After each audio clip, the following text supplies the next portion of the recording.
the case of Marion Millar. So, first of all, what did she do wrong to end up in a court in Scotland?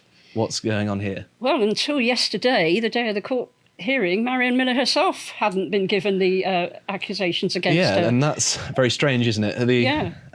In the UK, for some reason, there are people now going to court not even aware of what crime they're accused of, which is really unnerving, really. And this has happened with her, and this has fallen in a period just in between the Scottish government bringing in their new hate law, which they didn't have the numbers in their parliament to do it, but now they've formed a coalition with the Greens, they will be able to do it. She's not actually being charged under that new hate law because it isn't in yet. She's being charged under Malicious Communications Act. That's Section 127. Yeah, I believe, and other hate legislation they've managed to find, So apparently it's just retweeting a couple of tweets. Not even her own tweets. Same as Harry Millar with Faircop. Yeah, that's actually how we got in touch, wasn't it? Because Harry Millar, who has been on the podcast relatively recently, covered your case, didn't he, on his website, Faircop. And to go back to this case, sorry. As you can see, she's represented by Joanna Cherry QC.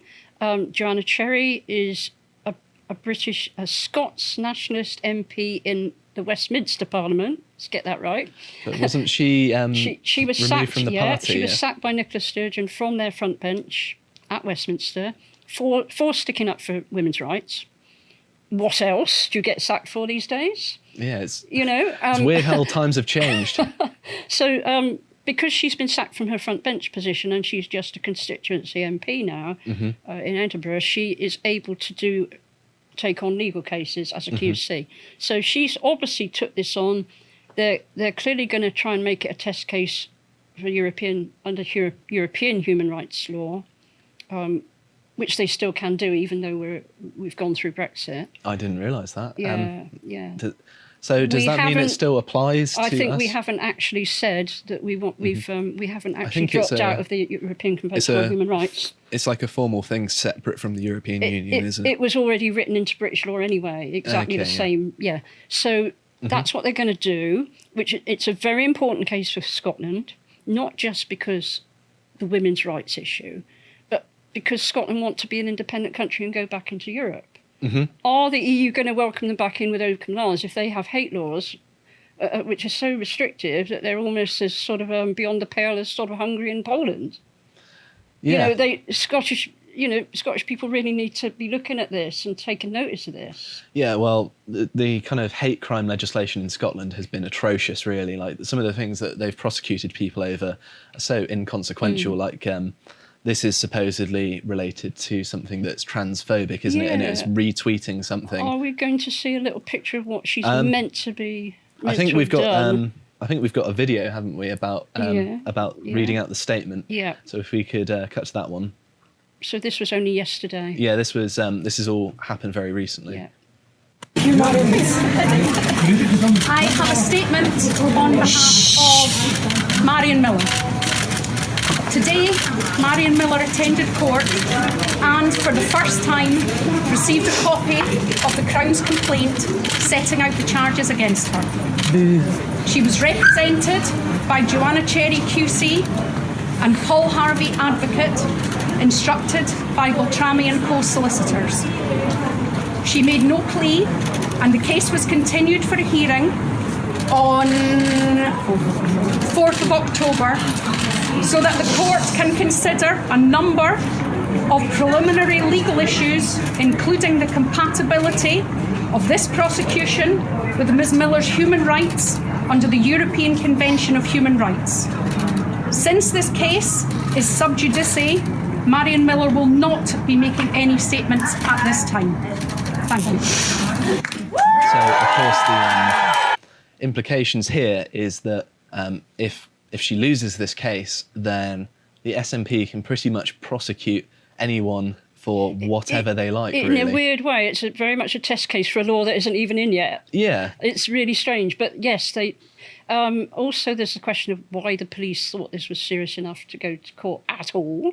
I mean, criminalising tweets is just ridiculous. Like, some of the stuff that you see on Twitter, I mean, you can just ignore it.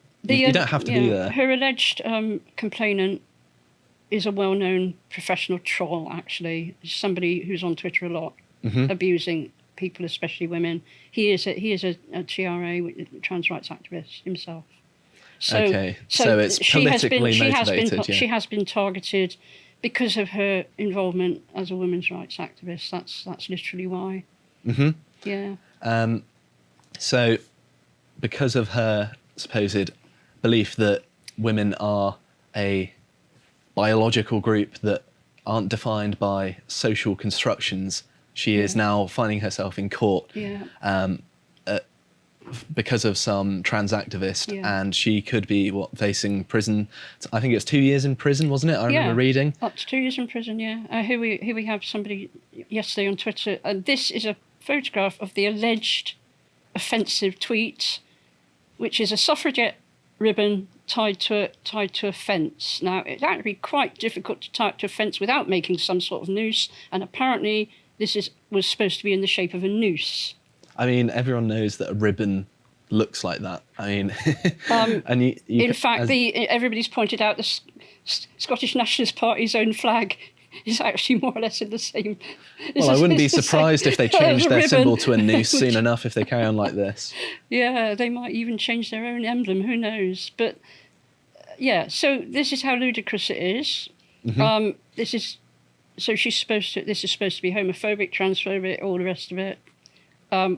We don't know the details of exactly what the charge said because it wasn't read out outside the court. But doesn't it just seem absurd that people can be charged of something for and retweeting other people's tweets and not even know really what they've done wrong or under what law they're being prosecuted? Well, this is very similar to the non-crime hate incidents in Britain, which Harry Millar fell foul of. I fell foul of. It might be worth talking a little bit about just that. Just quickly, apparently the police hold one against me. And the editor of the Morning Star because of my cartoon. And the Free Speech Union has been trying for the best part of a year to get an answer from my local police force about what they hold on me about this, and they won't give a yes or no answer, even though we have got... the fact that they're not telling you kind of shows that they know it looks really bad on their part. They must understand that if we release this, we're criminalising people without any criminal legislation backing. They're taking things into their own hands without and they know Parliament. That the Free Speech Union and many other people such as yourselves are going to make huge publicity the minute anybody like me who's even slightly in the public eye gets if I had confirmation from the police, I would make it public, and they know that, So we're also waiting for Fair Cop to have their own case against the College of Policing over the whole issue of guidance to police forces about transgender. So we're waiting for that. So that might be another reason why the police are not saying anything at the moment, So do you know how this actual case is going to develop? Obviously, I think this has got to be some kind of criminal charge because she's appearing in court. It's not a non-crime. Oh no, it's a criminal. This is a criminal charge. Yeah, a proper criminal charge, isn't it? Yeah. Rather than a non-crime hate incident. Although those are just as bad, and I wouldn't be surprised if she had some of those as well. I believe the Sheriff's Court in Scotland is kind of our equivalent of a magistrate's court. I don't know whether it combines the features of a Crown Court and a magistrate's court, or whether it would go on to a sort of Crown Court. I'm not quite sure how it works in Scotland. No, me neither. I mean, Scottish law is a mystery to me, and judging from what the SNP have done to it, I don't really want to know about it either. But given what happened to Craig Murray, the journalist who's now in prison, that went on to a sort of higher court with a judge, didn't it? So would you be able to outline what actually happened there? Because this, of course, might be a good, Craig good example. Well, that's a story in itself, isn't it? Craig was done under an offence, a criminal offence which nobody's ever heard of, called jigsaw identification, I've never which heard nobody's of that either, ever been prosecuted for something like 100 years, which the judge in his court, it's almost like they dragged, from the lagoons, of historical legal cases to try and find, a crime that would fit whatever he was alleged to have done. He was supposed to have identified in his articles online the women who had complained about the Alex Salmond in the Alex Salmond trial, because Craig Murray was tweeting live from the Alex Salmond trial. He was pretty much the only journalist who was tweeting live from it. And obviously the women who'd made complaints against Alex Salmond were under anonymity, obviously. And the judge said that Craig Murray had managed to, by not naming them or naming anything about them, had still managed to identify them in some way because of what he'd written in his articles, which were no different, by the way, to what journalists were writing in mainstream media newspapers and on the BBC. But he was an independent journalist. It is looked on in Scotland as that he's a political prisoner because he was one of the journalists who was assisting in the Julian Assange case to try and stop Julian Assange being extradited to America. An admirable cause, I think. So a lot of people do believe that Craig Murray was targeted because of that. So it seems to me that in Scotland there are people who are being targeted for their political views and criminalised. Have I got his name right? Everybody seems to be called Murray. That is right, isn't it, Craig? I don't know. I'm sure people know who you mean. It's fine. The important thing is here that people in Scotland are being criminalised under Is it a common Scottish name or something? I think it is, yeah. People are being criminalised under dubious circumstances for political ends. That particularly the Scottish National Party seem to be getting rid of their political opponents, not through outmanoeuvring them politically, but by sending them to prison, which doesn't seem like the behaviour of a democratic And he isn't just party. any old journalist or any old YouTuber. He was Britain's ambassador to Uzbekistan. The guy is not a diplomat, a politician, as well as being a journalist. There he goes. There he is. Yeah, it must be I'm not saying they're all related or anything, but it seems to be a very common Scottish name, doesn't it? Well, half my family's from Scotland, and I can get away with saying that Millar, they Murray. more or less have like 5 surnames, and that's about it. Yeah, kind of like Wales. Or no, let's not start going down that road. Okay. So this here's is one of your another of my cartoons. Again, the yellow is coming up a bit green on the screen. I think that might just be our Sorry, TV. guys. There you can see an example of the Scottish National Party's actual emblem, which also looks like a ribbon tied in the shape of a noose. It does, yeah. Lots of people have Quite commented fitting, on actually. that. Yeah. This was published by Wings Over Scotland. Rev Stuart Campbell is the guy who runs that website. A very well-known pro-independence website. And this was after the most recent parliamentary elections in Scotland in May this year.